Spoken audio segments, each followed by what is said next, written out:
Many people have difficulty between the experience of non-duality, where you're merging with oneness and things become simple and the struggle falls away, and then the next minute life takes over and you're back in the trenches trying to survive and suffering, and there's this pendulum backwards and forwards between the two worlds.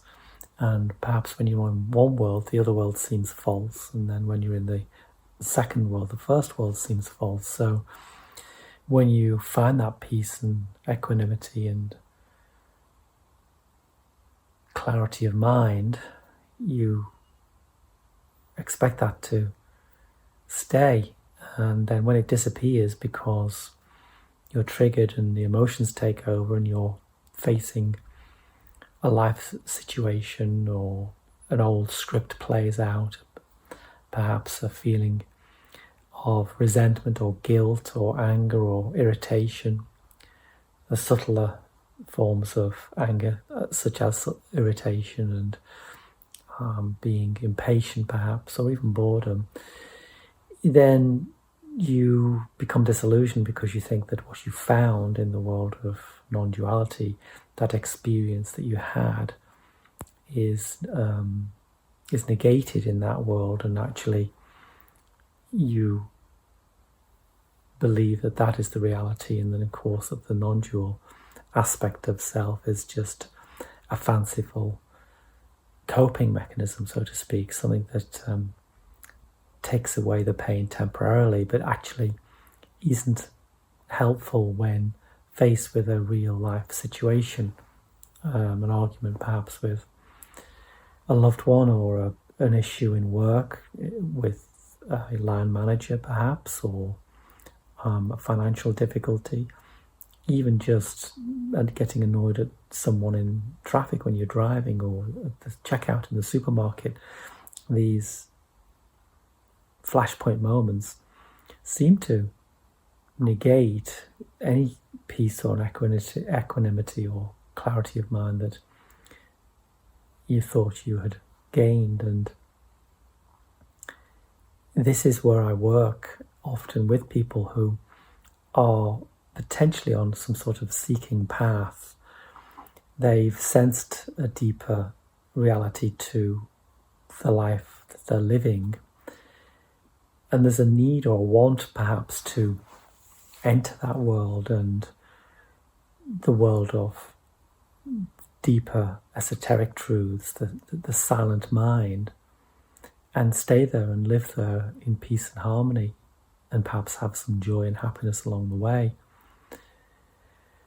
But it is apparently taken over in the personalized realm of having to live in this world of chaos and trying to bring order out of that chaos. For many, seems to be a full-time job. And so how do you square these two apparent different worlds? They seem to be completely separate when you can flip between the two, and arguably you can maybe make an effort to move out of the personalized realm and back into the impersonal realm of simply being. And this is the dance I've coined between being and becoming. And it's a subtle dance, and those two worlds seem separate. They seem separate from the perspective of the individual self, the I, the me, the person that wants something. For instance, the person that wants to end suffering, to end their suffering. And so we can call one being and one becoming. So the being is what is always here. And this is the foundational, fundamental consciousness, or pure conscious awareness, the effortless being. And that is impersonal. And from that seems to arise the becoming, and the becoming is the world of taking action and making decisions and being carried away in the personalized realm, sometimes by emotion and thoughts, becoming angry, irritated, impatient, jealousy, guilt, regret, resentment. These are the negative energies that seem to overtake us, and that is where we suffer.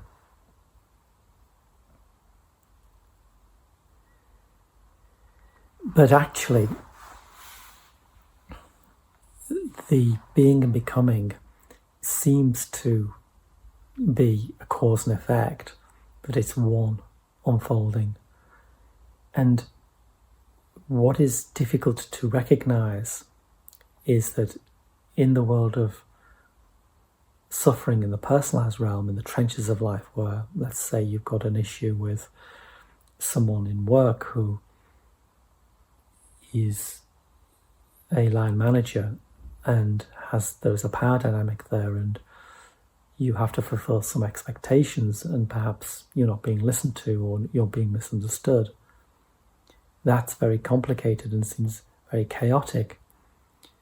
And there seems to be a draw into that world of egotistical struggle.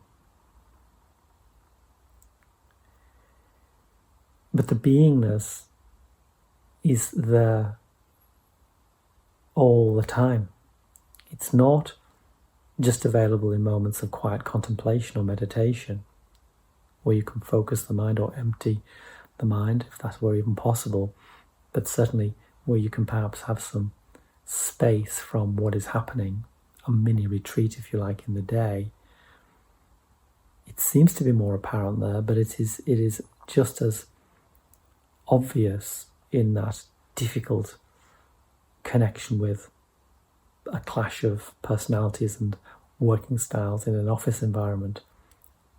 It's the same being. And this is where the personalized realm says, well, I like the being in meditation and in retreat or in nature, but I don't like the being in the office, in the stressful, conflicting situation where there is a bit of chaos and you're trying to be heard. It's the same being that exists in both. And this is subtle but massive to realize. And the realization is that the impersonal awareness is that it doesn't have a likes or dislikes, and it is independent of what is happening. And it's not an escape from what is happening. The personalized self thinks that it wants to be in that effortless, impersonal world, which of course it can't be. The personalized realm is one of struggle and suffering and trying to bring order out of chaos. That's where the personalized realm plays out its story. But the impersonal being is there, and it's not just there, it is actually holding that space. It is the container within which that plays out. And not only that, it is what you are, essentially. That is your true nature. So this idea of trying to consciously recognize one area of impersonal, pure, effortless awareness, and then another area of personal strife and difficulty and struggle, for instance in the work scenario, is still seen from the personalized realm of choice. I'm here, and now I'm swinging to there, and now I'm back again. Or that is only seen from a personalized perspective.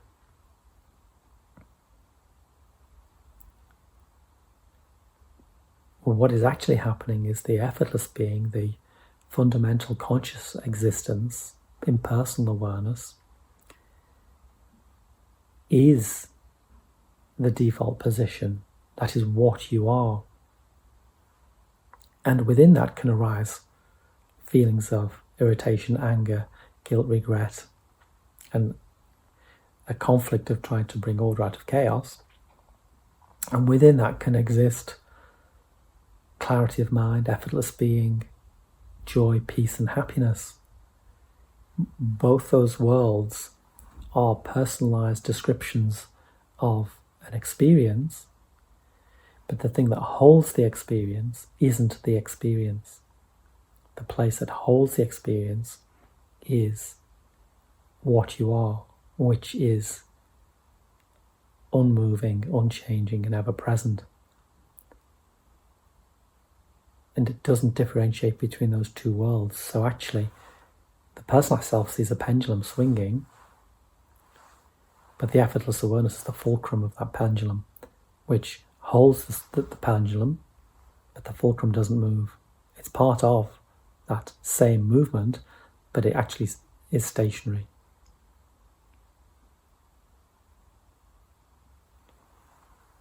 And that's why being and becoming are the same. They appear separate in the world of form and manifestation and in the personalized realm, but they are the one unfolding, the one essential, ever-present perfection of being,